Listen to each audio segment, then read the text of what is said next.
মা তখন ডাক দিয়া বলে, রে সন্তান, সবাই তোর প্যাকেটের পাগল, আর আমি মা হইলাম তোর বড় পাগল। কারণ আমি মায়ের টার্গেট হলো বাবা, প্যাকেট না কি আনছো যেটা দেখার বিষয় না। আমি মায়ের প্রথম টার্গেট, বাবারে তুই 2টা মাস পরে বাড়িতে আসলি, তুই কি ঠিক মতো খানা খাইছি?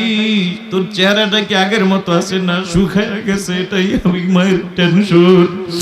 ও কলিজার টুকরা যুবক, মায়ের নজর বড় কড়া নজর। মা এবার আব্দুল খালেকের চেহারার দিকে তাকায়া তাকায়া বলে, বাবারে তোর চোখে কোনোদিন আমি মা পানি দেখি নাই, আজকে কেন পানি বল? ছেলেটা কাঁদে আর কয়, মা গো, আমার চোখে পানি আসার কারণ হইল আমার স্যার বলছে পরীক্ষা দিতে হবে, টাকা লাগবে 1200, এই জন্য আমি কাঁদি। কারণ আমার বাবা নাই, আমি বড় ইতিম। যদি আমার বাবা থাকতো, তাই না আমার বাবা ধার কইরা হইল আমার পরীক্ষার টাকাটা জোগাড় করে দিত।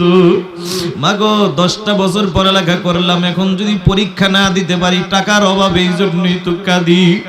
মা চোখের পানি দেখে মা সহ্য করতে পারে না, মা কাঁদে আর কয়, বাবারে তুই কোনো টেনশন করবি না, তোর পরীক্ষার টেনশন নাই, তোর টাকা আমি জোগাড় করে দেই, তুই দ্বারা আমি আসতেছি। কথাটা বইলা মা একটা দৌড় মাইরা অন্য একটা রুমে যাইয়া হাতের মধ্যে প্লাস্টিকের একটা ব্যাগ নিয়ে মা দৌড় মাইরা আব্দুল খালেকের দরজায় হাজির। বাবার নি ব্যাংকটা ভাঙ, দেখ কত টাকা আছে।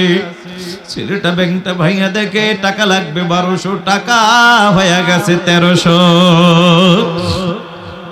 বন্ধু, মানুষ কিন্তু 2 কারণে চোখের পানি ফালায়। দেখবেন কারো বেশি সুখের খবর কানে আসলে চোখের পানি অটোমেটিক পড়ে যায়, আবার দুঃখের খবর শুনলেও পানি আসে, ঠিক না বেঠিক? আব্দুল খালেকের এখন চোখ দিয়ে টপ টপ করে পানি। আব্দুল খালিক কাঁদে আর কয়, মা গো, আমি পরীক্ষা পরে দিব, আগে বলো না তুমি টাকাগুলো কোথায় পাইলা? মা কয়, বাবারে তোর জানার দরকার নাই, তোর লাগবে টাকা, আমি মা টাকা দিছি, যা তুই পরীক্ষা দে। ছেলেটা কাঁদে আর কয়, না মা, আমার জানতে হবে, কারণ আমার বাবার মৃত্যুর পরে কোনোদিন তোমারে ভালো একটা জামা পরতে দেখি নাই, কোনোদিন তোমারে ভালো একটু খাবারও খাইতে দেখি নাই। এবার মা কাঁদে আর কয়, বাবা শুনবি? তাহলে শুনে নে। শোন বাবা, শোন। যেদিন আমি মা তোরে স্কুলে ভর্তি করেছি, সেদিন হঠাৎ করে আমি মায়ের কানে একটা আওয়াজ আসছে, কে যেন ডেকে বলছে, রে আব্দুল খালেকের মা, তোমার এমন একটা দিন আসবে, তোমার ছেলের পরীক্ষার জন্য অনেকগুলো টাকা লাগবে। আমি মা চিন্তা করেছি কেমনে তোর টাকা জোগাড় করব, তোর তো বাবা নাই, তোরে কে টাকা দিবে? বাবার আমি চিন্তা করে করে আমি সংসারের বাজারের টাকা থেকে কিছু টাকা জোগাড় করি, আমি মা বাজার থেকে 2টা মুরগি কিনলাম। 2টা মুরগি পালতে পালতে যখন বড় হয়, 2টা মুরগি থেকে প্রতিদিন একটা করে 2টা ডিম পারতো। একটা ডিম আমি মা তোর জন্য বাজেট করেছি, তুই খাবি, খায়া ভালোভাবে পড়ালেখা করবি। আর একটা ডিম আমি মায়ের জন্য বাজেট। তবে বাবা তোর ডিমটা আমি প্রতিদিন সিদ্ধ কইরা তোর হাতে দিতাম। আমি মা জানি আমি মা না খাইলে তুই খাবি না, এজন্য আমি মায়ের ডিমটা সিদ্ধ করতাম না, তোরে একটু চোখে ধোকা দেওয়ার জন্য আমি মা কাঁচা ডিমটা নিয়ে তোর সামনে নাড়াচাড়া করতাম। আমি মা বুঝাইতাম, রে আব্দুল খালেক, এই ডিমটা তুই খাবি।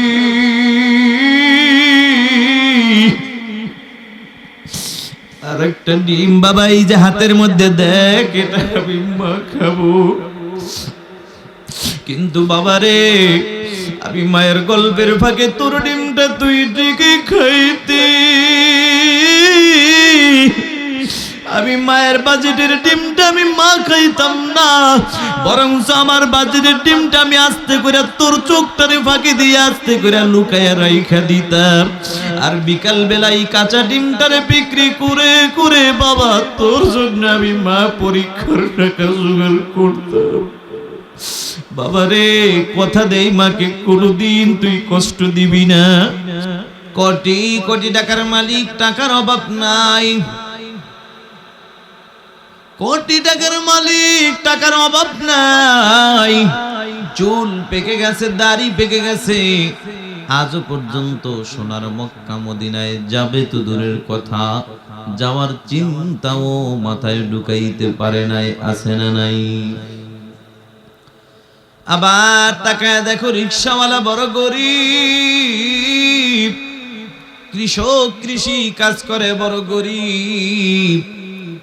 সারাদিন কৃষি কাজ করার পর গভীর রাত তাহাজ্জুদ নামাজে দাঁড়াইয়া এই কাবার মালিকের কাছে কেঁদে কেঁদে বলে, মালিক, গরিব বানাইছো, কোনো আফসোস নাই, তবে আমি গরিবের মনে একটা আশা, মরণের আগে একবার হলেও সোনার মক্কা মদিনায় যেতে চাই। আছে না নাই? আমাদের কি যাওয়ার ইচ্ছা আসেনি? আপনাদের আছে? দেখি তো কার কার আশা আছে। নারায়ে তাকবীর। আল্লাহ যারা অর্ধেক হাত জাগাইছে অন্তত এয়ারপোর্ট পর্যন্ত হইল নিও, যারা পুরা জাগাইছে সোনার মক্কা মদিনায় পৌঁছায়া দিও। আমিন। মদিনা যাইতে পারলাম না, মদিনা দেখতে পারলাম না। যাইতে মন চায়, দেখতে মন চায়, তাহলে মদিনার পাগল হইয়া মদিনার গান গাও, কপাল খুলে যাবে রে যুবক। ওই আউল ফাউল বাউলের গান গাইয়া, মমতাজের গান গাইয়া দুনিয়া আখিরাত উভয়টাই নষ্ট। কথা বলেন ঠিক কিনা? মদিনার গান, মদিনাওয়ালার গান গাইতে মজা লাগে কি লাগে না? সবাই বলেন মদিনা যাইতে পারলাম না, মদিনা দেখতে পারলাম না। আমি অসহায় তাই এত দূরে রই, আমি অসহায় তাই এত দূরে রই, শুধু সালাম জানাই মদিনা যাইতে পারলাম না, মদিনা দেখতে পারলাম না। মদিনা নাম কত সুন্দর,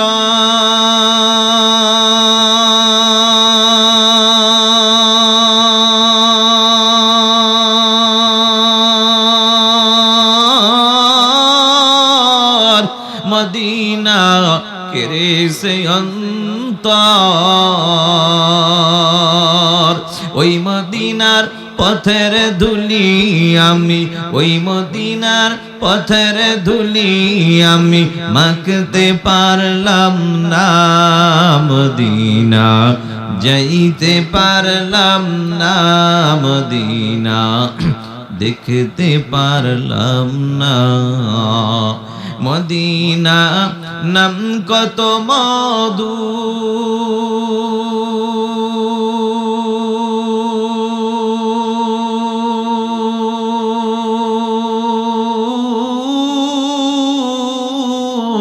মদিনা আর যে কত দূর। পাখির নেই ডানা থাকলে আমি, পাখির নেই ডানা থাকলে আমি যেতাম মদিনায়, মদিনা যাইতে পারলাম না, মদিনা দেখতে পারলাম না। আমি অসহায় তাই এত দূরে রই, আমি অসহায় তাই এত দূরে রই, শুধু সালাম জানাই মদিনা যাইতে পারলাম না, মদিনা দেখতে পারলাম না। এ কলিজার টুকরা যুবক, ও বৃদ্ধ বাবাজিরা, ও পর্দার আড়ালের মা, আমি বুঝাইতে চাইলাম কোটি টাকার মালিক, টাকা থাকলেই সোনার মক্কা মদিনায় যাওয়া যায় না। শক্তি থাকলে আল্লাহর ঘর মসজিদে যাওয়া যায় না। মুসলমান ওয়াজ মাহফিলের পাশে ঘর থাকা সত্ত্বেও ওয়াজ মাহফিল আসা যায় না। কথা বলেন ঠিক কিনা? কোটি টাকার মালিক, টাকার অভাব নাই, সোনার মক্কা মদিনায় যাবে তো দূরের কথা, যাওয়ার চিন্তাও মাথায় ঢুকাইতে পারে না। আবার সারাদিন রিকশা চালায় আল্লাহর বান্দা গরিব, আল্লাহর বান্দা রিকশা চালায় গভীর রাত তাহাজ্জুদ নামাজে দাঁড়ায়া আল্লাহকে ডাক দিয়া কয়, আল্লাহ গরিব বানাইছো কোনো আফসোস নাই, মনে একটা আশা মরণের আগে একবার হলো সোনার মক্কা মদিনায় যাইতে চাই। আল্লাহ ডাক দিয়া কয়, রে গরিব, আরে তুই তো এমন কাবার মালিকের কাছে তুই আবদার করেছিস, তোর ওই মালিক ইচ্ছা করলে তোরে মুহূর্তের মধ্যে পৌঁছা দিতে পারে কি পারে না? আল্লাহ ডাক দিয়া কয়, রে গরিব, তোর চোখের পানি আমি আল্লাহর দরবারে কবুল। এভাবে মুসলমান রিকশাওয়ালা গরিব কাল্লা নিতে পারে কি পারে না? কৃষক আল্লাহর বান্দা টাকা নাই, আল্লাহ ইচ্ছা করলে নিতে পারে কি পারে না? আল্লাহ যে পারেন এটা বুঝাবার জন্য ছোট্ট একটু ঘটনা বলে আমি আমার মূল আলোচনায় ঢুকে যাব। অসুবিধা হচ্ছে নাকি?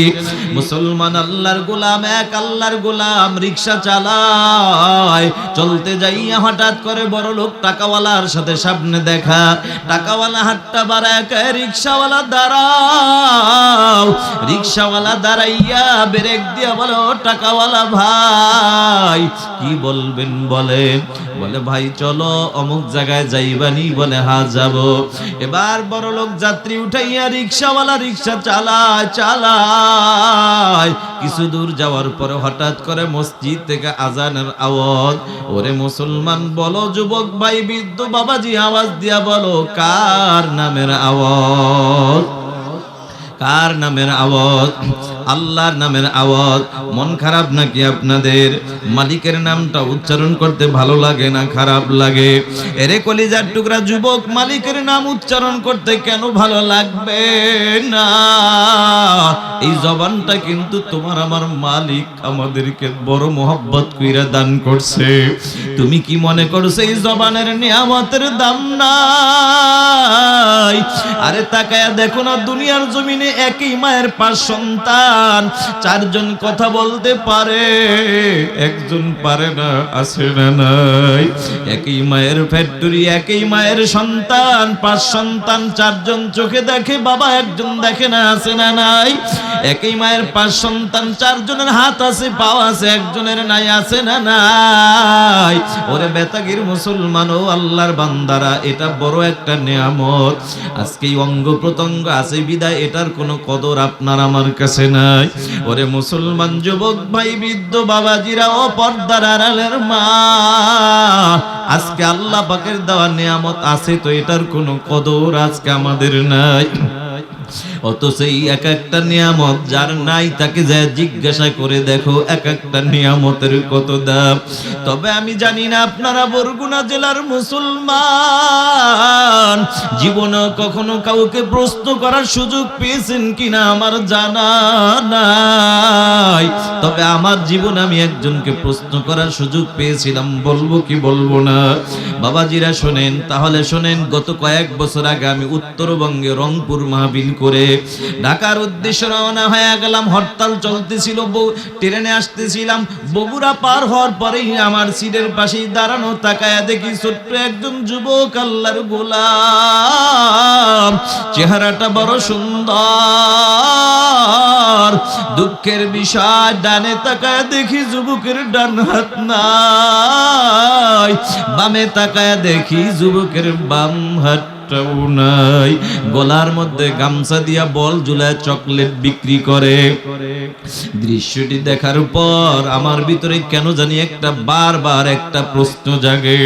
আমি আমার মালিকের দরবারে শুকর আদায় করলাম আর বললাম, আল্লাহ ও মালিক, তুমি আমাকে কত সুন্দর নিয়ামত দান করেছো আল্লাহ। কারণ দুনিয়ার জমিনে দেখেছি, আমার এই হাতের দিকে তাকায় দেখো বরগুনার মুসলমান, আমার হাতের দিকে তাকায় দেখো একটা ঘড়ি দেখা যায়। বাবাজি, ঘড়িটা পরার জন্য কিন্তু আরেকটা হাতের প্রয়োজন হয় কি হয় না? এই যে চোখে দেখো চশমা পরলাম, এই চশমাটা পরার জন্য আমার হাতের প্রয়োজন হয়। কিন্তু আমি জামাটা পরতে গেলেও দেখি হাতের প্রয়োজন হয়, খানা খাইতে গেলে গেলেও দেখি হাতের প্রয়োজন হয়, বাথরুমে গেলেও দেখি হাতের প্রয়োজন হয়। এখন আমার মালিককে আমি প্রশ্ন করলাম, মালিক কেন জানি আমার জানতে মন চায়, তোমার এই বান্দার ডানে তাকায় দেখি ডান হাত নাই, বামে তাকায় দেখি বাম হাতটাও নাই। ও মালিক, তোমার এই বান্দাটা কিভাবে খানা খায়, কিভাবে বাথরুমে যায়, কিভাবে জামা কাপড় পরে?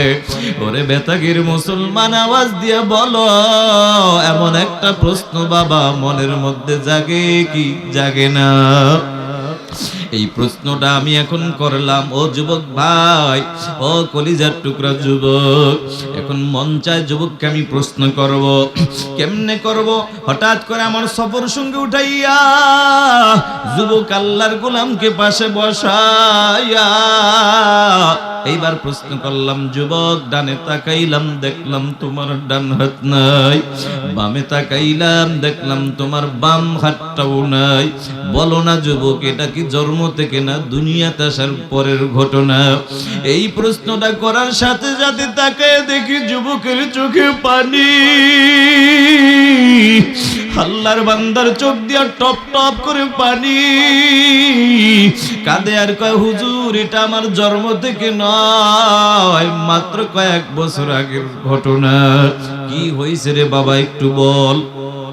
যুবক ডাক দিয়া কয়, হুজুর বন্ধুদের আড্ডায় পরে আমি মসজিদের ছাদে উঠেছিলাম, কাজ চলতেছিল, রডের সাথে বিদ্যুতের সংযোগ ছিল, এটা আমার জানা ছিল না। অজানা সত্ত্বে আমি হাতটা লাগায় দিলাম, মারাত্মক অ্যাক্সিডেন্ট হয়ে গেলাম। হঠাৎ করে তাকায় দেখি মা আমার জন্য বড় পাগল।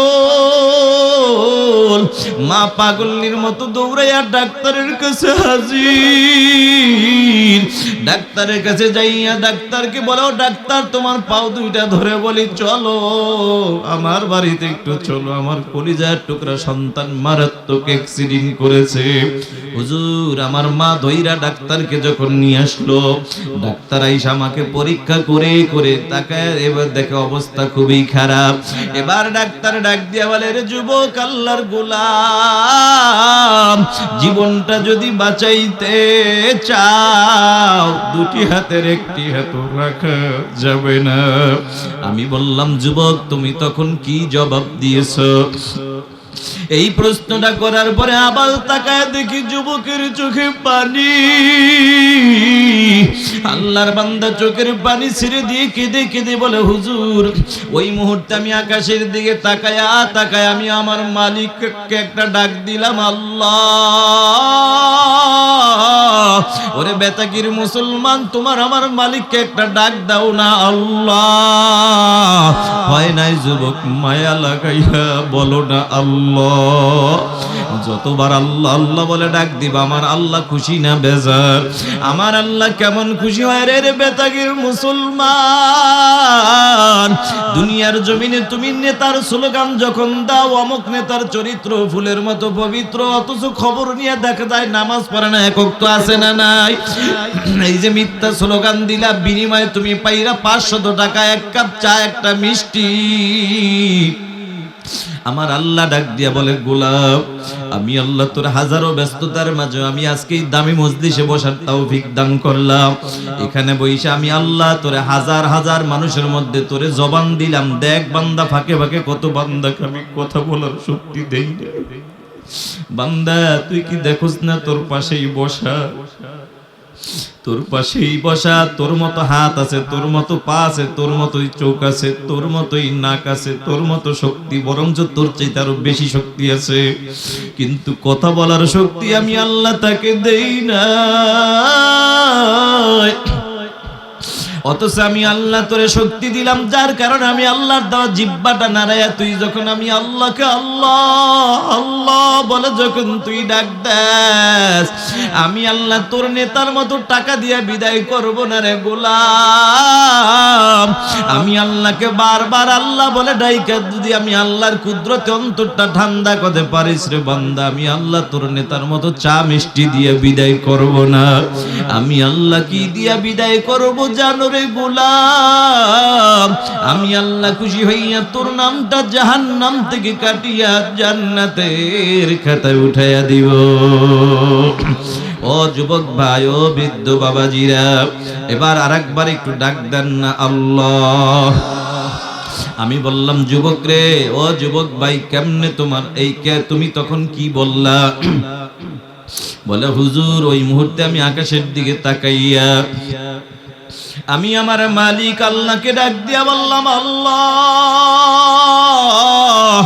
তুমি আমার হাত নামক নিয়ামত যদি উঠাইয়া নিয়ে যাও কোনো অসুবিধা নাই, বিনিময়ে তুমি আমার জীবন নামক নিয়ামতটা বাঁচাইয়া দাও।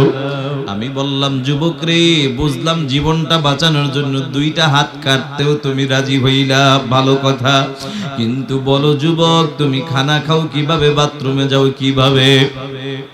ওরে বেতাগির মুসলমান, এই প্রশ্নটা করার সাথে সাথে আবার তাকায় দেখি যুবকের চোখের কিনারায় পানি।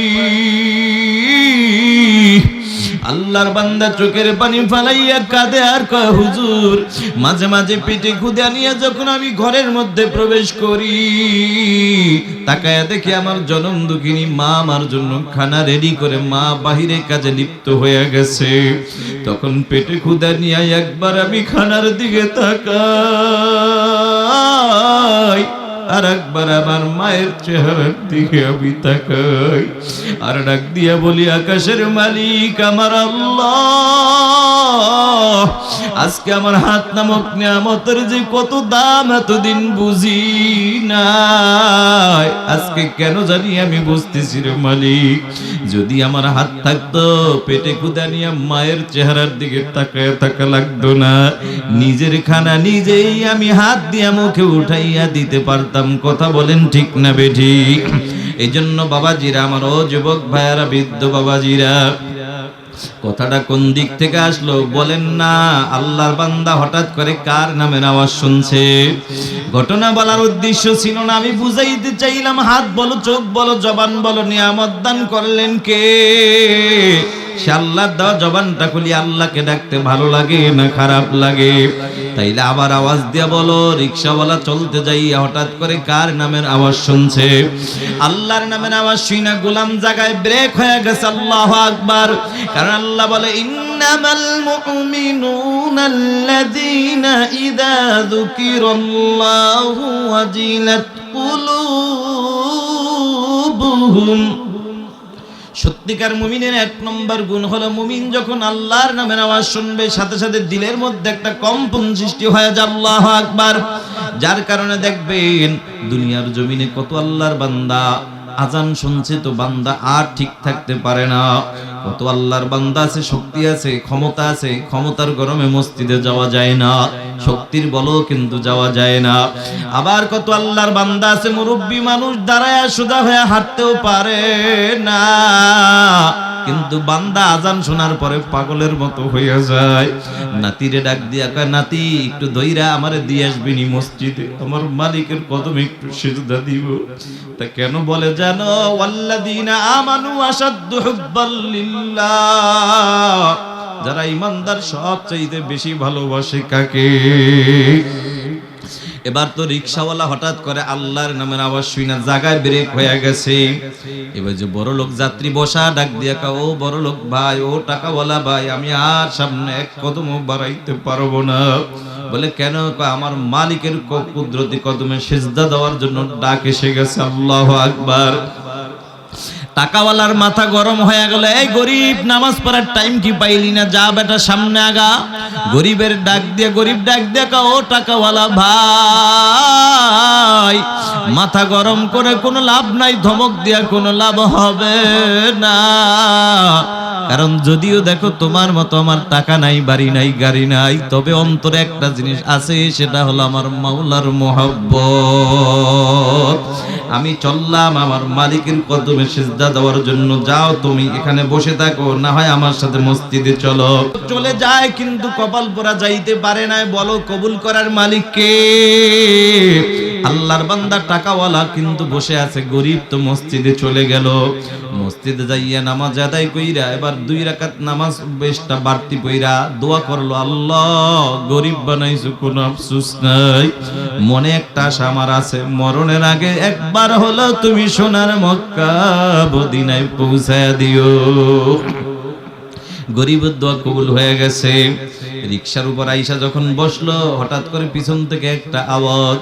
বড় লোক এবার ডাক দিয়া কয়, গরিব দাঁড়াও। গরিব ব্রেক দিয়া বলে, টাকাওয়ালা ভাই কি বলবেন বলেন। এবার ডাক দিয়া কয়, বাবা আমার মন চায়, জানতে মন চায়, বলো যুবক তোমার মনে কোনো আশা আছে কিনা। যুবক ডাক দিয়া কয়, স্যার আমার মনে একটা আশা আছে, তবে সেই আশাটা আপনার মতো টাকাওয়ালা বাড়িওয়ালা হওয়ার আশা আমার নাই। আমি গরিবের মনে একটা আশা, মালিক যদি কবুল করে আমি একদিন সোনার মক্কা মদিনায় যাব। যুবক রে, আজকে তো তোমারে যদি জিজ্ঞেস করি, যুবক ভাই তোমার কোথায় যাওয়ার আশা আছে, তুমি বলো হুজুর জীবনেও কক্সবাজার যাই নাই, শুধু খালি নাম শুনছি, ইউটিউবে দেখি, টিভিতে দেখি, কিন্তু জীবনে আল্লাহ যদি কবুল করে একদিন কক্সবাজার যাব। কেউ বলে বান্দরবন যাব, সুন্দরবন যাব, কেউ বলে সিলেট যাব, ওই সাদা পাথর নীলা পাথর দেখতে যাব, কেউ বলে আমরা কুয়াকাটা যাব। যুবক রে, সোনার মক্কা মদিনার মায়া লাগায়া কও, আল্লাহ মরণের আগে একবার হলো সোনার মক্কা মদিনায় নিও। জোরে বলেন আমিন। এবার গরিব আল্লাহর বান্দা কয়, স্যার আমার মনে একবার মক্কা মদিনায় যাওয়ার আশা। বড় লোক পকেটে হাত দিয়া কয়, নে বাবা নে, মনে হয় তোর মনের আশা মালিক পূরণ করে দিছে, নে তোরে 5000 টাকা দিলাম, যা যা পাসপোর্ট কমপ্লিট করে আয়। আমি বড় লোক, এত টাকার মালিক হওয়া সত্ত্বেও আজও পর্যন্ত সোনার মক্কা মদিনায় যাইতে পারি নাই। আজকে কেন জানি তোর জন্য আমার মায়া লেগে গেছে। ওরে বরগুনা জেলার মুসলমান, একটু আওয়াজ দিয়া বলো, মায়া লাগাইলেন যিনি তিনি কে? আর একবার বলো না তিনি কে? আল্লাহ পাক তোমার আমার অন্তর, তোমার আমার উপর মায়া লাগাইতে পারেন কি পারেন না? এজন্য যুবক ভাইয়েরা, কথা ঘটনা বলার কোনো উদ্দেশ্য আমার ছিল না। আমি বুঝাইতে চাইলাম, টাকা থাকলেই যেমন সোনার মক্কা মদিনায় যাওয়া যায় না, শক্তি থাকলেই যেমন আল্লাহর ঘর মসজিদে যাওয়া যায় না। এত সুন্দর ওয়াজ মাহফিলের পাশে ঘর থাকা সত্ত্বেও ওয়াজ মাহফিলে আসা যায় না, এটা মালিকের পক্ষ থেকে কবুল হওয়ার ব্যাপার। কারণ এই যে এলাকায় মহল্লায় মাহফিল হয়, দেখবেন ওই এলাকার মধ্যে কত আল্লাহর বান্দা ঘরে বৈশা নাতিদের সাথে গল্প করে, দুনিয়ার আলাপ নিয়ে ব্যস্ত, পান খাওয়া নিয়ে ব্যস্ত। আবার বহু আল্লাহর বান্দা ময়দান আছে, খবর নিয়ে দেখেন 2 মাইল 3 মাইল পায়ে হেঁটে হেঁটে চলে আসছে। কথা ঠিক না বেঠিক? এটা মালিকের পক্ষ থেকে কবুল হওয়ার ব্যাপার। এই জন্য আমরা যারা আসলাম বসলাম, আমাদেরকে আসার বসার তৌফিক দান করলেন কে? সে আল্লাহর দরবারে কালিমাতুশ শুকর আদায় করে সবাই বলি আলহামদুলিল্লাহ। ভাইরা, তাহলে আমরা আল্লাহ পাকের দরবারে শুকর আদায় করলাম। এখন আমরা আমাদের আলোচনায় ঢুকে যাবে ইনশাআল্লাহ। তার আগে জানতে চাই, আপনাদের কি ওয়াজ শোনার মতো রুচি আছে না? মনোযোগ আছে? ঘুম আসতেছে? এই বরগুনা জেলার মুসলমান এত তাড়াতাড়ি ঘুমায় না, কথা কোন ঠিক কিনা? তারপরও একটু পরীক্ষা করি, কারণ কিশোরগঞ্জ গেছিলাম একবার রাত্র, মানে গেছি আমি ছিলাম তখন বিশেষ বক্তা। আজ থেকে আরো সর্বনিম্ন না হইলো এটা 2011 সালে গেছি, তাহলে কত বছর আগে? অনেক আগে। তাহলে 11 সালে যদি যায় থাকি, তখন গেছি, যাইতে যাইতে আমার 10টা পৌনে 10টা বেজে গেছে, জ্যামে পড়ছিলাম। আচ্ছা, আমাদের বরিশালে কিন্তু বিশেষ বক্তা 9:30টার পরে স্টেজে থাকলেও কিন্তু মাইকের সামনে থাকে না, ছেড়ে দেয়, ঠিক কিনা? 9টা থেকে 9:30টার মধ্যে প্রধান বক্তা উঠে যায়। তা আমাদের ওই সিস্টেম অনুযায়ী যাইতে দেরি হয়েছে বিধে আমি লজ্জিত। আমি মাহফিলে ঢুকবো কি ঢুকবো না, মাহফিল কমিটি যদি রাগ হয়। জীবনের প্রথম গিয়েছিলাম তখন। আবার ভাবলাম যাই, আমি তো সেই বরিশালের লোক যেখানে দুইজন আল্লাহর ওলি ঘুমায়, একজন হলো চরমনার জমিনে আল্লাহর ওলি সৈয়দ ফজলুল করিম রাহমাতুল্লাহি আলাইহি, আর একজন হলেন সারসিনার জমিনে ঘুমায় আল্লাহর ওলি নেসারউদ্দিন রাহমাতুল্লাহি আলাইহি। ঠিক কিনা দরবার? আমি তো সেই এলাকার লোক, আমাদেরকে সারা বাংলাদেশের মানুষ মহব্বত করে। তো যাওয়ার পরে ঠিকই আল্লাহর মেহেরবানি, হুজুর বরিশালের হুজুর আসছেন, খুশি হয়েছি, খাওয়া দাওয়া করেন, খানাও রেডি, বালিশও রেডি, ঘুমান। তা আমি আবার বরিশালের ভাষা বললাম, বেটা মুগদেশে কি বালিশের অভাব, ঘুমাইতেছি, ওয়াজ করুম না? হুজুর ওয়াজ তো করবে না, আপনার সিরিয়াল তো রাত্র 2টা। আচ্ছা, বিশেষ বক্তার সিরিয়াল কয়টায়? রাত 2টা। তাইলে প্রধান বক্তা কয়টা হিসাব করে? ওই দেশে বক্তা থাকে মোটামুটি সর্বনিম্ন কম থাকলেও 1 ডজন থাকে। হ্যাঁ, আধা ঘন্টারও পাই না। তো যাই হোক, 2টা বাজে স্টেজে উঠাইলো। উঠার পরে দেখি হায় হায়, মানুষ যা আছে, শ্রোতা যাও আছে, তাও 2-1 আবার সোজা আমার দিকে পাউটন করে ঘুমাই রয়েছে। আমি চিল্লা উঠাইলাম, হ্যাঁ বাবা। ওঠার পরে চিন্তা করলাম, ঘুম ঘুম ভাব দেখা যায়, একটু টেস্ট করি সজাগ আছে কিনা, একটু পরীক্ষা করার দরকার আছে না? হয়তো সজাগ থাকলে ওয়াজ করুন, না দোয়া করে দিন। মুমিনের ঘুমটাও ইবাদত, ঠিক কিনা? আমি একটু ডিজিটাল ভাবে আবার পরীক্ষা করলাম। আমি বললাম, বাবা রাত 2টা পর্যন্ত ওয়াজ শুনছেন, আল্লাহ যদি কবুল করে আরো শুনবে, তো দেখি তো জাহান্নামে কে কে যাবে না, 8টা জায়গা। বিশ্বাস করেন, বলতে দেরি সামনে দিয়ে 4-5 জন মুরব্বি কয় আল্লাহু আকবার। আমি কই কিও বাবা জাহান্নামে যাব? না হুজুর, না খেয়ে পড়েছি কি জাহান্নামে যাওয়ার লাগে নি? তো হাত জাগাইছেন কাকা, হুজুর ঘুমের টানে। তাহলে আপনারা কি সজাগ আছেন না ঘুম? সবাই সজাগ? দেখি তো তাইলে ঘুমাইছেন কে কে হাত জাগান, ঘুমাইছেন কে কে হাত জাগান। ওরে বাবা, বরগুনা জেলার মুসলমানের এত পাওয়ার, ঘুমের মাঝে হাত জাগা বসে থাকে। অসুবিধা নাই, আপনার বাড়ি বরগুনা জেলায়, আমার বাড়ি বরিশাল জেলায়, মুলাদি থানায়। মুলাদি থানার মুসলমান, আপনারা বেতাগী থানার মুসলমান, বারবার যদি হাত জাগায় বলেন হুজুর ঘুমাইছি, কসম আল্লাহর বিশ্বাস হবে না। কারণ আমরা বরিশালের মানুষ ভালো করে জানি, ঘুমন্ত মানুষ কখনো হাত জাগাইতে পারে না। তাহলে সজাগ আছেন কে কে? নারায়ে তাকবীর। আল্লাহ কবুল করে না। ভাইরা আমার, আমি আল্লাহর কালাম থেকে 114টি সূরার মধ্যে একটি সূরা, সূরা বনী ইসরাইল থেকে একখানা আয়াতের কিছু অংশ তেলাওয়াত করেছি। আল্লাহর হাবিব সাল্লাল্লাহু আলাইহি ওয়াসাল্লামের অসংখ্য হাদিস থেকে ছোট্ট একখানা হাদিস আপনাদের মাঝে পেশ করেছি। আমার তেলাওয়াতকৃত আয়াত ও হাদিসের উপর ইখলাসের সাথে আমলের নিয়তে কিছু কথা বলার সাথে সাথে আপনাদের মতো নেককার পরহেজগার আল্লাহ ওয়ালা বান্দাদেরকে ইখলাসের সাথে আমলের নিয়তে ধৈর্যের পরিচয় দিয়ে অল্প সময়ের মধ্যে কিছু কথা শ্রবণ করার তৌফিক আমার আল্লাহ দান করুক। আমিনটা একটু কেমন জানি ফরমালিন যুক্ত হইল না? ফরমালিন মুক্ত একটা আমিন বলেন, আমিন। ভাইয়ের আমার, আমি একটা বিষয়বস্তু টার্গেট করেই এখানে বসেছি, আল্লাহ যদি কবুল করেন।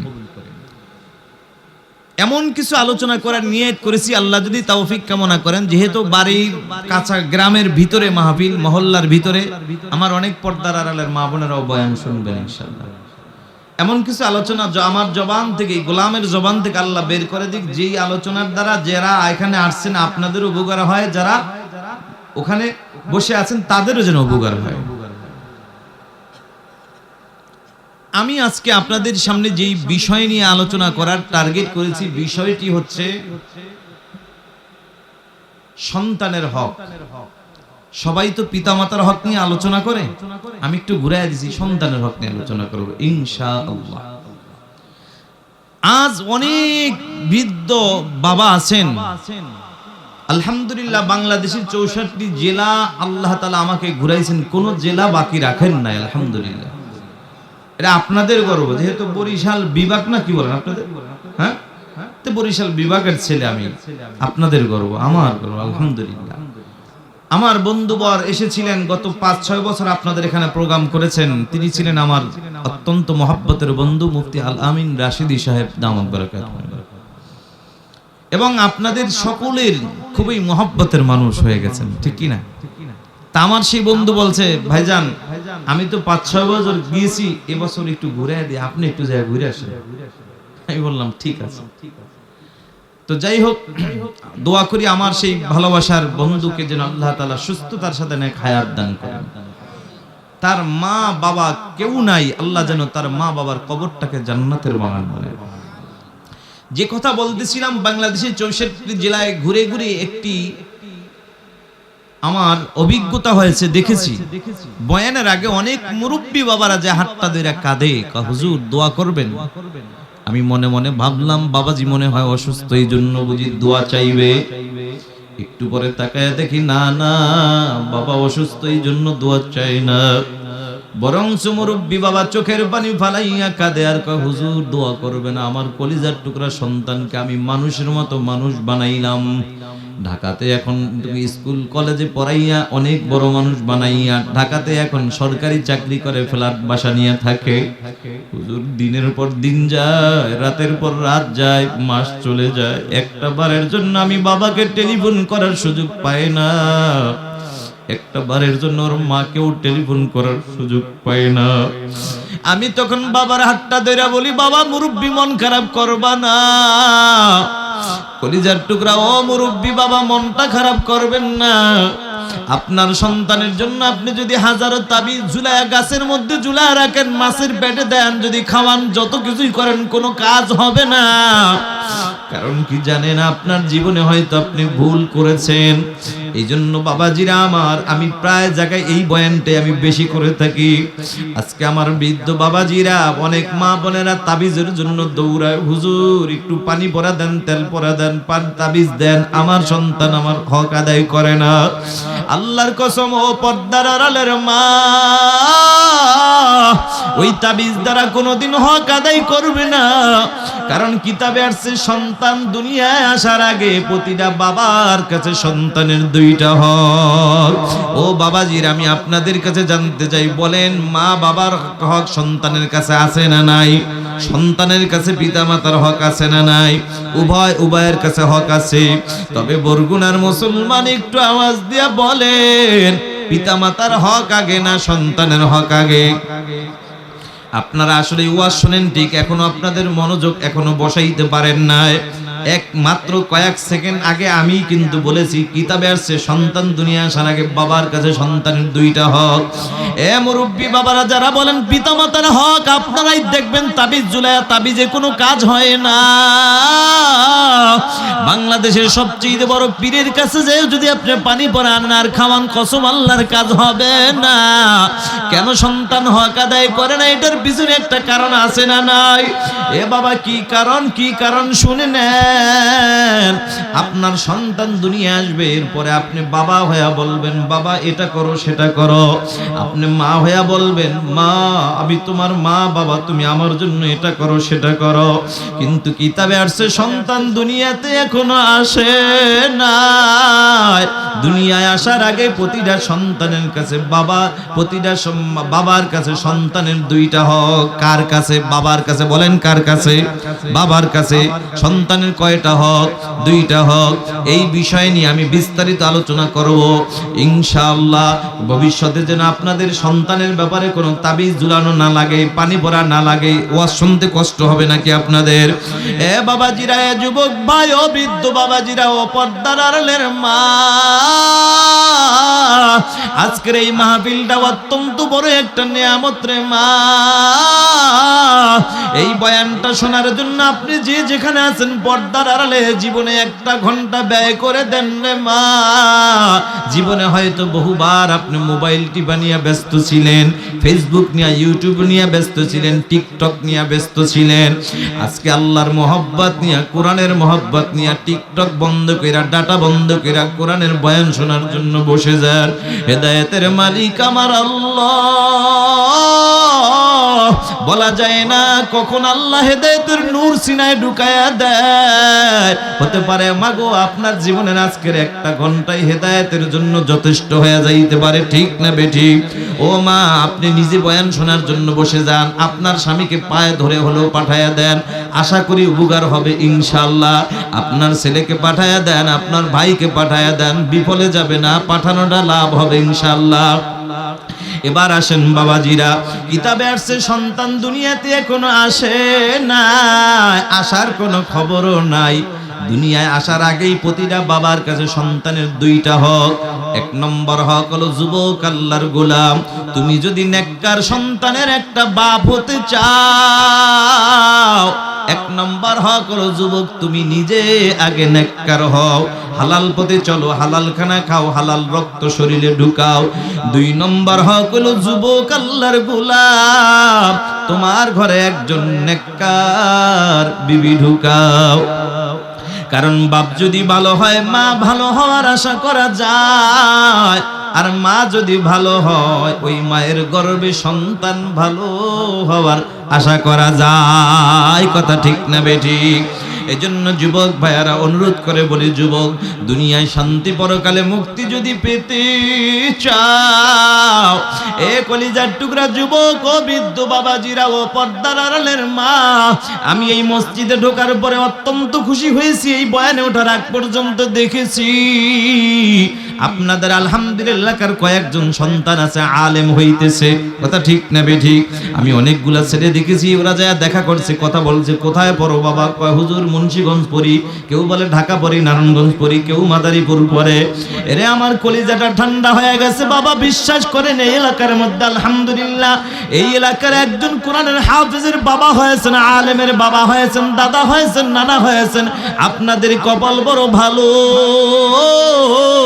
এদেরকে মূল্যায়ন করবেন, কদর করবেন। ও আব্বা জানেরা, মনে রাখবেন এরা কিন্তু আপনাদের এলাকার বড় সম্পদ। এই জন্য আমি শুনেছি আমার এক ভাই বলেছে, হুজুর মাগরিবের পরে আমার সন্তান বয়ান করছে, আমি কসম আল্লাহর আমি বড় খুশি হয়ে গেছি। কারণ এরকম বাবার কাছে কত গর্বের বিষয়।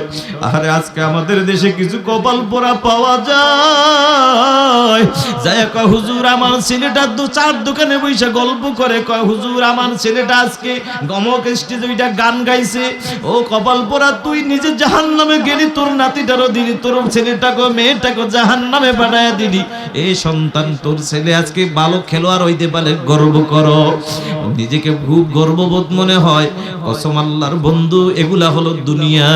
তুমি যদি আখিরাত কি লাইনে ঢুকতা, তাহলে তোমার সন্তানটা কোরআনের হাফেজ হইলে এতটাই খুশি হইতা। তুমি যদি দিনের পথে থাকতা, দিনের সহি বুঝ থাকতো, যদি তুমি কোরআনের হাফেজের বাবা হইতা, মা হইতা, তাইলে তুমি বসদা পুরা গোটা পৃথিবীটা যদি স্বর্ণ হীরামণি মুক্তা দিয়ে যদি তোমাকে এক পাল্লা রাখা হয়, আর যদি বলা হয় এটা তোমার জন্য রাখলাম, আর এটা তোমার কোরআনের হাফেজ সন্তান এক পাল্লা রাখলাম, যারা দিন বুঝে তারা বলবে আমার কাছে ওই হীরার চাইতে আমার সন্তান হাফেজের দাম অনেক বেশি। কথা ঠিক না বেঠিক? এই জন্য বাবাজিরা আমার, ও বৃদ্ধ বাবাজিরা, ও পর্দার আড়ালের মা, সন্তান দুনিয়া এখনো আসে নাই, আসার আগে বাবার কাছে কয়টা হক বাবা জোরে বলেন? দুইটা। এক নম্বর হক হলো যুবক তুমি নিজে নেককার হও, হালাল পথে চলো, হালাল খানা খাও, হালাল রক্ত শরীরে ঢুকাও। দুই নম্বর হক হলো যুবক আল্লাহর গোলাম, তোমার ঘরে একজন নেককার বিবি ঢুকাও। যুবক নেককার বিবি ঘরে ঢুকাইবা কেন জানো? নেককার বিবি ঘরে ঢুকাইলে তোমার জন্য তিনটা লাভ। বাবাজি আওয়াজ দিয়া বলেন লাভ কয়টা? তিনটা। এক নম্বর লাভ হলো হায়াতের জিন্দেগিতে স্বামী হিসেবে খেদমতের কোন তরুণ শুরু হয়েছে, আমি পরীক্ষা দিব ইনশাআল্লাহ। কারণ আল্লাহ তো সবাইকে পরীক্ষা করবে না। আল্লাহ কাকে পরীক্ষা করবে জানো? সূরা বাকারার 155 আয়াতের মধ্যে আল্লাহ স্পষ্ট জানায়া দেয়। আল্লাহ বলে ওয়ালানাবলুওয়ান্নাকুম বিশাইইম মিনাল খাউফি ওয়াল জু'i ওয়া নাকসিম মিনাল আমওয়াল ওয়াল আনফুসি ওয়াস সামারাত ওয়া বাশশিরিস সাবিরিন। আল্লাহ বলে যারা ঈমানদার দাবি করবা, অবশ্যই আল্লাহ তাগিদ দিয়া বলছেন অবশ্যই আমি আল্লাহ তাকে পরীক্ষা করব, ঈমানি পরীক্ষা। আমি আল্লাহ কি দিয়া পরীক্ষা করব জানো? আমি আল্লাহ ভয় দিয়া পরীক্ষা করব, ক্ষুধা দিয়া করব, ফসল দিয়া করব। এরে মুসলমান, মুসিবতের মধ্যে পড়ছো, কোনো টেনশন নাই। ওই মাজারে দৌড়া লাভ নাই, বাজারে দৌড়া লাভ নাই, তাবিজের পিছনে ঘুইরা লাভ হবে না। বান্দা তোর ঈমান মজবুত রাখা লাগবে। পরীক্ষা বিপদ দেওয়ার মালিক যেমন আমি আল্লাহ, বিপদ থেকে উদ্ধার করার মালিকও তেমনি আমি আল্লাহ। কথা ঠিক না বেঠিক? এজন্য বান্দা মুসিবত আল্লাহ দিয়েছেন, হেফাজত করবেন আল্লাহ। আল্লাহ পাক রব্বুল আলামিনের দেওয়া পরীক্ষায় পড়ার পরে এবার এই পরীক্ষা থেকে কিভাবে পাশ করবা, আল্লাহ পাকের কাছে কিভাবে বিপদ থেকে মুসিবত থেকে পানাহ চাইবা আল্লাহ সেটাও কুরআনুল কারীমের মাধ্যমে জানায় দেয়। আল্লাহু আকবার। সূরা বাকারার 153 নং আয়াতের মধ্যে আল্লাহ স্পষ্ট জানায় দেয়, আল্লাহ বলে ইয়া আইয়ুহাল্লাযীনা আমানুস্তাঈনু বিস-সাবরি ওয়াস-সালাহ ইন্নাল্লাহা মা'আস-সাবিরিন।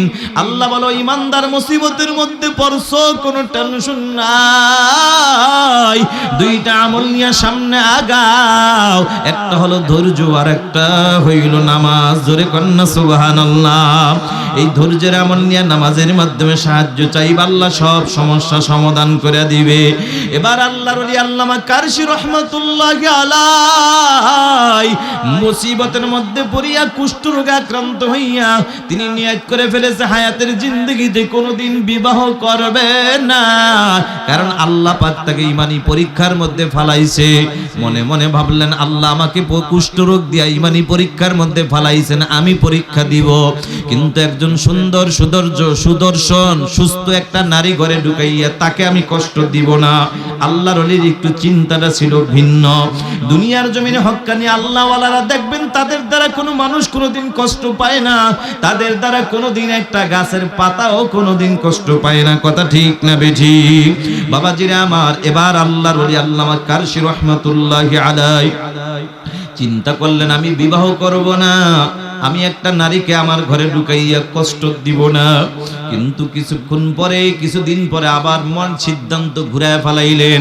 হঠাৎ করে মাথার মধ্যে একটা চিন্তা আসলো, না না, আমার আল্লাহ যদি প্রশ্ন করে, আমার নবী যদি কিয়ামতের ময়দানে প্রশ্ন করে, এই কারশি তুই না আমি নবীর আশিক দাবি করলি, বিবাহ করা আমি রাসূলের একটা সুন্নাত, কই আমার সুন্নাতটা তো তুই পালন করলি না, আমি আমার নবীর কেমন আশিক হই, আমি নবীর সামনে আমি কেমনে দাঁড়াবো? আবার নবীকে মুহাব্বত করিয়া নবীকে খুশি করার জন্য, আবার সুন্নাতের আমল করার জন্য তিনি আবার সিদ্ধান্ত ঘুরাইলেন বিবাহ করবেন। আল্লাহু আকবার।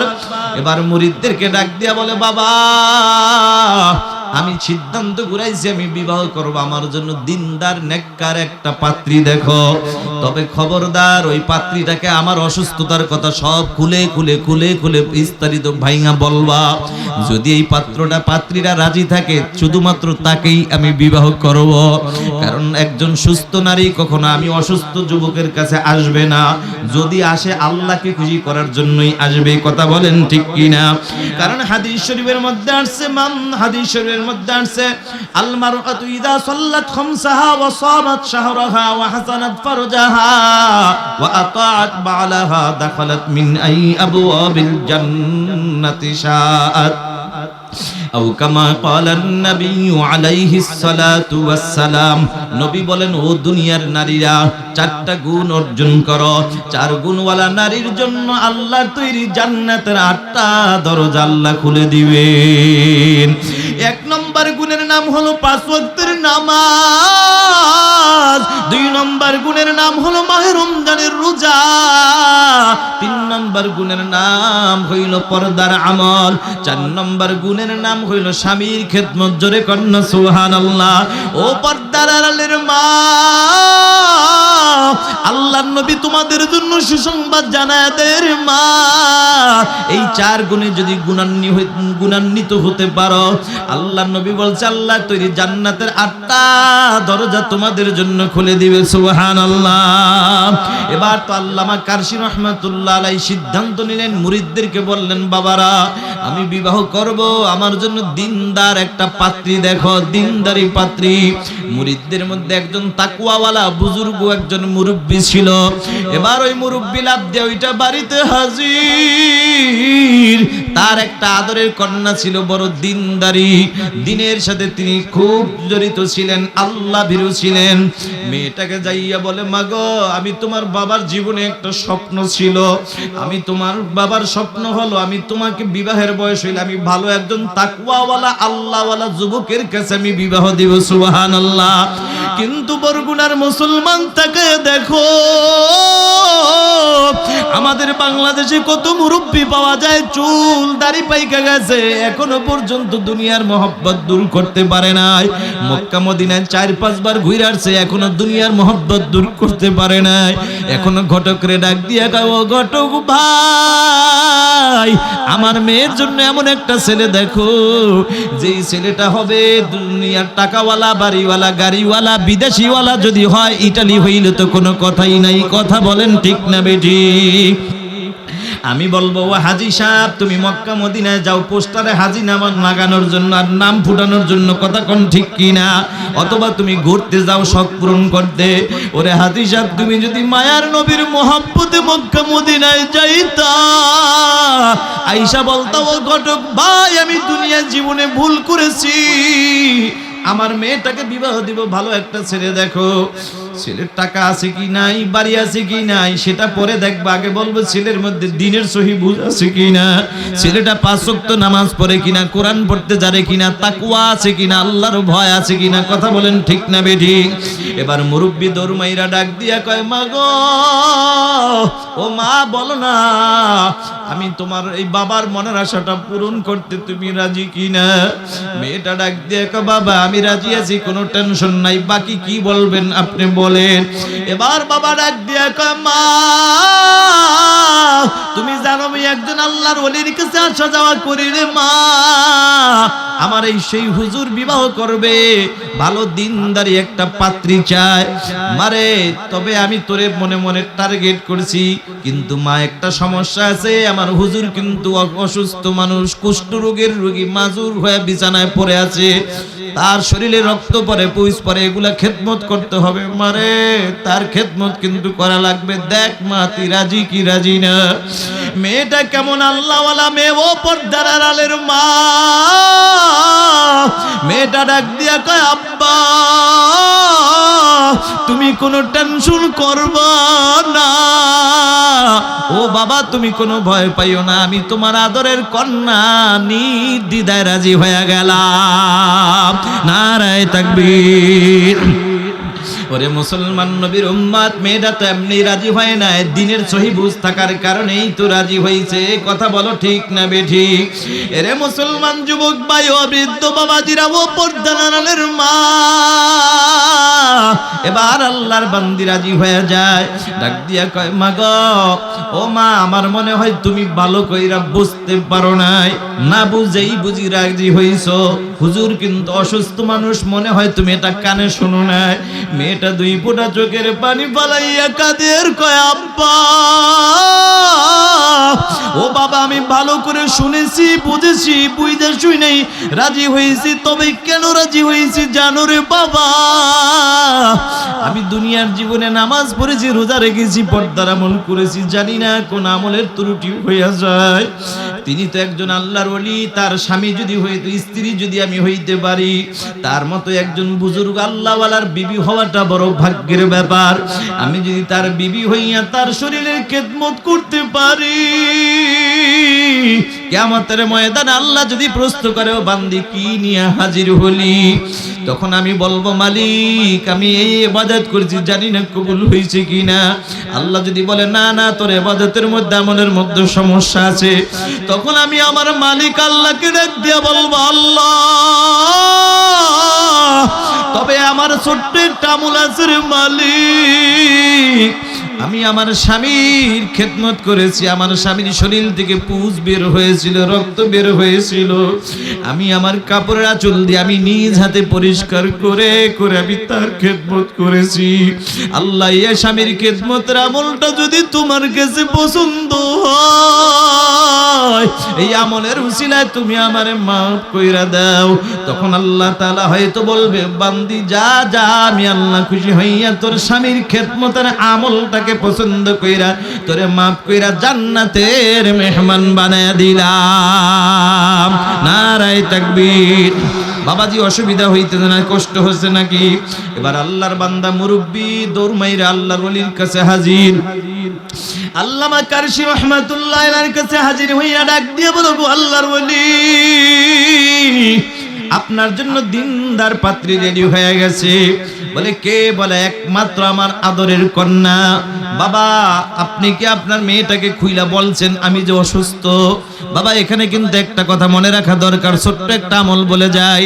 আজকে আমাদের দেশে কিন্তু অনেক মেয়ে যদি 2বার 3বার বিবাহ হয়, পারলে আমরা ঘটকরে বলি ঘটক লাগে 10,000 বেশি দিব, তবু বলিস না আগে যে ত্রুটি আছে। কথা কোন ঠিক না বে ঠিক?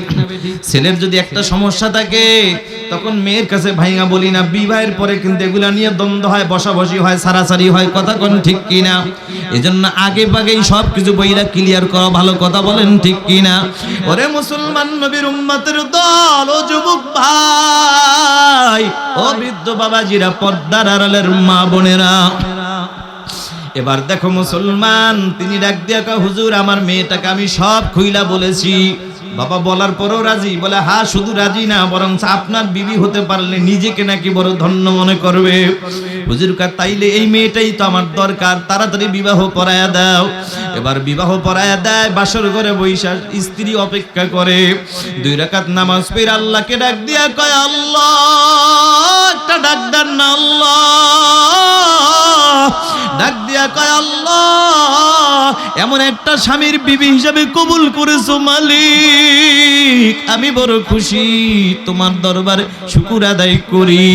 কিন্তু মালিক তোমার কাছে একটা আবদার জানাই, আমার স্বামীর মৃত্যুর আগ পর্যন্ত যেন আমার স্বামীর হক আদায় করে করে পরিপূর্ণ যেন খেদমত করতে পারি, এই তৌফিক তুমি আমারে দিয়ে দাও।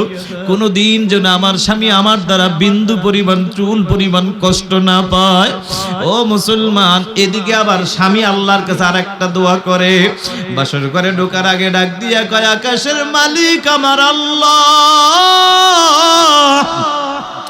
ডাক দিয়া কয় আল্লাহ তোমার কাছে আমি একটা আবদার জানাই।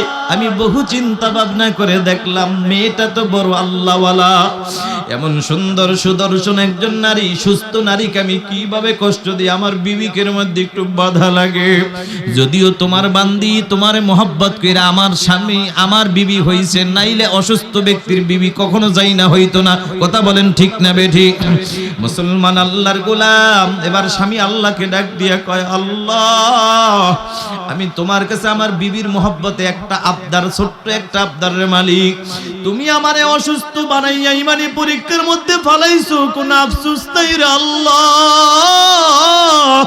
এজন্য আমি তোমার কাছে দুঃখ প্রকাশ করি না, মন খারাপ করি না রে আল্লাহ। তবে তোমার কাছে আল্লাহ এক ছোট্ট একটা আবদার, সেটা হলো আমি যখন আমার বাসর ঘরে ঢুকবো, আমার বিবির সাথে যখন দেখা করব আল্লাহ গো, তখন তুমি আমার সুন্দর সুস্থ বানাইয়া সুদর্শন একজন যুবকে পরিণত করে দিও। সুবহানাল্লাহ। আবার যখন আমার বিবির কাছ থেকে আমি বিদায় নিব, একা থাকবো, তখন আমার আবার অসুস্থ বানাইয়া দিও। আমি চাই না, আমার বিবির একটু খুশি করতে চাই, বিবিকে কষ্ট দিতে চাই না। আল্লাহ আমার বিবিকে আমি একটা বাসর ঘরে সারপ্রাইজ দিতে চাই। বলেন দুজনের চিন্তা ভালো না খারাপ? ওরে মুসলমান নবীর উম্মতের দল, এবার আল্লাহর বান্দা দোয়া করে মালিক তুমি আমারে আল্লাহ পরিপূর্ণ সুন্দর সুদর্শন সুস্থ একজন যুবকে পরিণত করে দাও। আল্লাহর ওলির দোয়া কবুল হয়ে গেছে, তিনি সুন্দর সুদর্শন যুবকে পরিণত হয়ে গেছে। সুবহানাল্লাহ। এবার আল্লাহর ওলি প্রবেশ করলো, বিবি তো অপেক্ষায় আছে, স্বামীর খেদমত করবে। ঘরে ঢোকার পরে সালাম, কিন্তু সালাম দেওয়ার পরে বিবি স্বামীর চেহারার দিকে একটা নজর পড়ার সাথে সাথে বিবির চেহারাটা ঘুরায় ফেলাইছে। এবার স্বামী ডাক দিয়া কয় কি রে বিবি? আরে বিবাহের পরে স্বামী স্ত্রী একে অপরের চেহারার দিকে তাকানো সুন্নাত রাসূল, আল্লাহর রাসূলের একটা সুন্নাত। আরে আমি তোমার দিকে তাকাবো, এটা রাসূলের সুন্নাত, তুমি আমার দিকে তাকাবা, এটাই তো সুন্নাতের আমল। তুমি আমার দিকে একটা নজর কোন রকম তাকাইয়া চেহারাটা কেন ঘুরাইলা? এবার বিবি ডাক দিয়া কয় কে আপনি? আপনাকে আমি চিনি না, কারণ আমার বিবি স্বামী যিনি হবেন তিনি হবেন কুষ্ঠ রোগের একজন রোগী, তিনি হবেন অসুস্থ মানুষ, মাজুর মানুষ। আরে আপনি তো সুন্দর সুন্দর সুদর্শন সুস্থ মানুষ, আপনি আমার স্বামী হতে পারেন না। আমি পর্দার আমলের খেলাপ করতে পারি না, এই জন্য আমি পরপুরুষের চেহারার দিকে আমি তাকাবো না, এই জন্য আমি অন্য দিকে তাকাইলাম। এবার স্বামী চিন্তা করে, আমি যদি সব কিছু খুইলা না বলি আমার বিবি আমার দিকে তাকাবে না। এবার ডাক দিয়া কয়, বিবি শোনো, আমি তোমার সেই স্বামী, যেই স্বামীর সাথে তোমার বাবা বিবাহ দিছে, যেই ছেলের সাথে, আমি সেই লোক, আমি তোমার স্বামী। তবে বিবি ব্যাপারটা হইল এরকম, আমি আল্লাহর কাছে দোয়া চেয়ে তোমার কাছে এই সুস্থতার নিয়ামত চেয়ে এনেছি। এখন বলেন দুনিয়াবি লোক হইলে কিন্তু দুনিয়ার লোভী দুনিয়াদার লোক মেয়ে হইলে কইতো আলহামদুলিল্লাহ খুশি, কিন্তু দিনদার মেয়ে খুশি না। ওই যে নবীর হাদিস, স্বামীর খেদমত, স্বামী খুশি তো আল্লাহ খুশি। ঠিক কথা বলেন, ঠিক কিনা? মেয়েটা কিন্তু খুশি না, মেয়েটা চোখের পানি ফেলাইয়া কাঁদে। মেয়েটা ডাক দিয়া বলে, ও স্বামী আমার, আপনার এই সুস্থতার জন্য আমি নিয়ামত আল্লাহর কাছে চেয়ে এনেছি, এই জন্য আমি মোটেও খুশি না। কারণ আপনি আমাকে, যেহেতু আমি আপনার ও স্বামী, আমি আপনার টাকা দেখে বিবাহ বসি নাই, আপনার বাড়ি গাড়ি দেখে বিবাহ বসি না, আপনার চেহারার রূপ দেখে আমি বিবাহ বসি নাই। যদি তাই বসতাম আপনার মতো অসুস্থ লোকের কাছে আমি কোনোদিন আসতাম না। ও স্বামী আমার, আমি আপনার কাছে একটা আবদার জানাই। আমার মনে বড় আশা ছিল, আপনি স্বামী শুনেছি বড় আল্লাহওয়ালা বুজুর্গ মানুষ, আপনি অসুস্থ মানুষ, কুষ্ঠ রোগের রোগী। আপনার এই অসুস্থতার নিয়ামতকে আমি নিয়ামত মনে কইরা আমি নিজ হাতে একটু খেদমত করতাম। জীবনে বড় শখ কইরা আপনার ঘরে আসলাম। আমার মনে বড় আশা ছিল, আমার কাপড়ের আঁচল দিয়ে আপনার এই শরীরের রক্ত পুঁজ আমি মুছাইয়া আপনাকে খুশি কইরা আপনার মাধ্যমে আমার মালিক আল্লাহকে রাজি করাইতাম। সেই সুযোগ যেহেতু আমি পাইলাম না, তাইলে আপনি আমার তালাক দিয়ে দেন, আমি থাকতে চাই না। ও যুবক ভাই, একটু চিন্তা করে দেখো, মেয়েটা কি দুনিয়াদার না দিনদার? 100% দিনদার, দুনিয়ার কোনো লোভ নাই, দুনিয়াদার নয়। ওরে পর্দার আড়ালের মা, কয়দিন দুনিয়ায় থাকবা? আমার বাংলাদেশে তো কত মা বোন পাওয়া যায়, স্বামী তো ভালো পাইছে, সুন্দর চেহারাও পাইছে, লম্বাও পাইছে, মনের মতো স্মার্ট পাইছে। হঠাৎ করে দেখা যায় স্বামী বিদেশ যাইয়া অসুস্থ হইয়া বাড়িতে আসছে, অথবা দেশের মধ্যে যদি কোনো কারখানায় চাকরি করে, মনে করেন একটা হাত গেছে গিয়া, অথবা অটো চালাইয়া হুন্ডা চালাইয়া পাও একটা ভাঙা গেছে। দেখা যায় অনেক মা বোন আছে 1 মাস খেদমত কইরা মাপ চাইয়া চইলা যায়, স্বামী আর পারি না, আছে না নাই? ওরে পর্দার আড়ালের মা, এটার জন্য মা তোমাকে অনুরোধ করে বলি, মা গো, স্বামীর খেদমত করাটা এটা বড় ভাগ্যের ব্যাপার। নবীর হাদিসেই তো নবীজি বলেছেন, ওই নারী 4 গুণওয়ালা নারীর জন্য আল্লাহর তৈরি জান্নাতের 8টা দরজা খোলা। 1 নম্বর হলো 5 ওয়াক্তের নামাজ, 2 নম্বর মাহে রমজানের রোজা, 3 নম্বর পর্দার আমল। আজকে তো পর্দার আমল বাংলাদেশে নাই, পর্দা আছে, নদী আছে, কিন্তু আমল নাই। কথা কোন ঠিক না বেঠি? ওরে মুসলমান, আজকে বাংলার জমিনে যতটা বোরকা বিক্রি হয়, ততটা 3 পিসও কিন্তু বিক্রি হয় না। তারপরে তো পর্দার আমল নাই, বোরকা এখন ফ্যাশনে তৈরি হয়ে গেছে। কথা কোন ঠিক না বেঠি? আমার বর্তমান মা বোনেরা বোরকা পইরা যতটুকু পর্দা করে, আগের যুগের আমার দাদি নানিরা এখনো পর্যন্ত বোরকা ছাড়া খালি কাপড় পইরা ঘুমটা দিয়া তার চাইতে বেশি পর্দা করে। কথা ঠিক না বেঠি? আগের যুগের মা বোনেরা দেখবেন এখনো পর্যন্ত দূর থেকে যদি একটা পুরুষ দেখে, তাইলে রাস্তার পাশে দাঁড়ায় যায়। আর যদি একজন হুজুর দেখে বসে টুপিওয়ালা দাড়িওয়ালা দেখে, তাইলে রাস্তা থেকে নাইমা দাঁড়ায়। কথা কোন ঠিক না বেঠি? আর বর্তমানের মা বোনেরা পারে না, ঠেইলা হুজুরের রাস্তা তো ফালাইয়া যায়, হুজুরের রাস্তায় বকিল দিগা। কথা কোন ঠিক কিনা? আছে না নাই?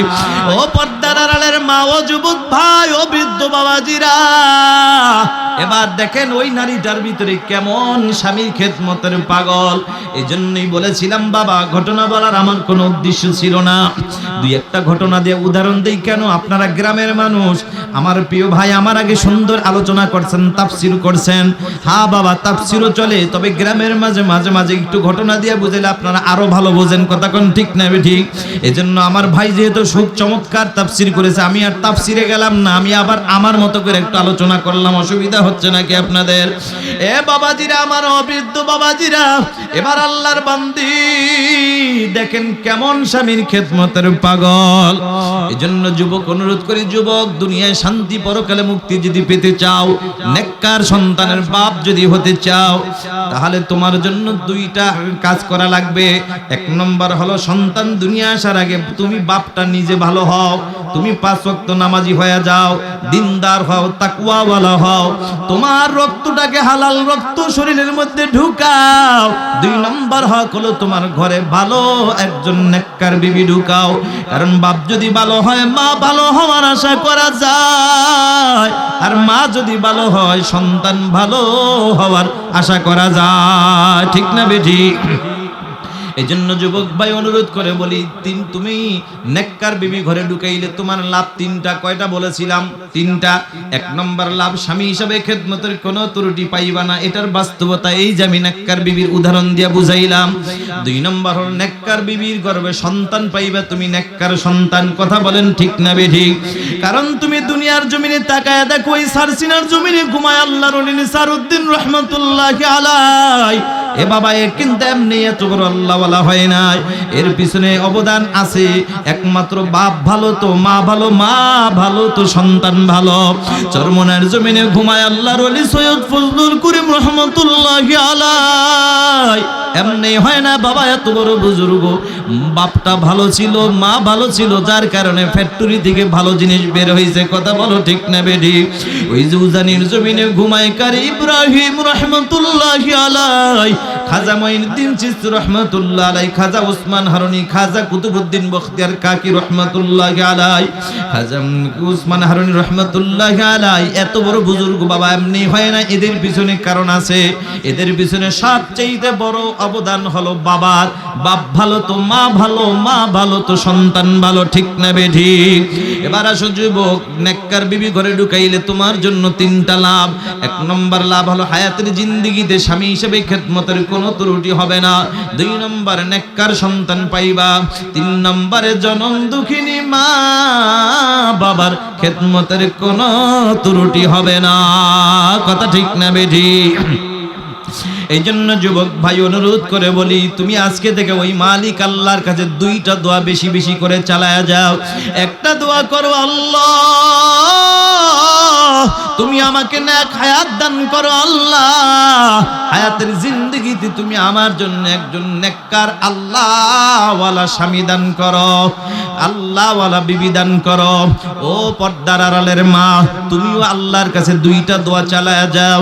একটা দোয়া করো, আল্লাহ তুমি আমাকে নেক হায়াত দান করো, আর একটা দোয়া করো, আল্লাহ হায়াতের জিন্দেগিতে আমার জন্য একজন নেককার আল্লাহওয়ালা স্বামী দান করো।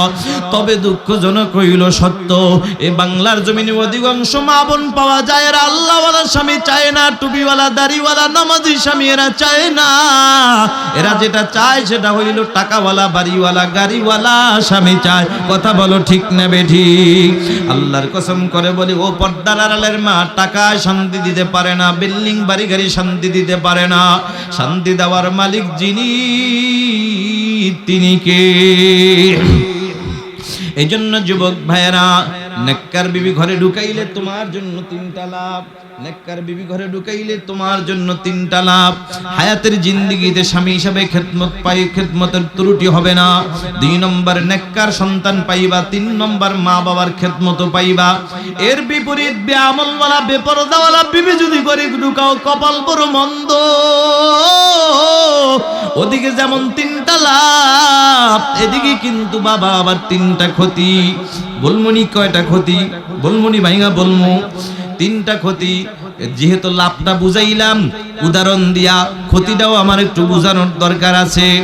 বেআমলওয়ালা বেপরদাওয়ালা নারী যদি শখে শখে ঘরে ঢুকাও, তাহলে তোমার জন্য বন্ধু তিনটা ক্ষতি। এক নম্বর ক্ষতি, স্বামী হিসাবে জিন্দগি তো খেদমত পাইবা না, ওই দরবারে যে তাবিজ ঝুলাবা কোনো কাজ হবে না। কারণ বেআমলওয়ালা বেপরদাওয়ালা নারীরা স্বামীর খেদমতের অতটা পাগল না। তবে স্বামীর পকেটের টাকায় মোবাইল এমবি ভরে ভরে দেখবা অন্য পুরুষের খেদমতের বড় পাগল। কথা ঠিক না বেঠিক?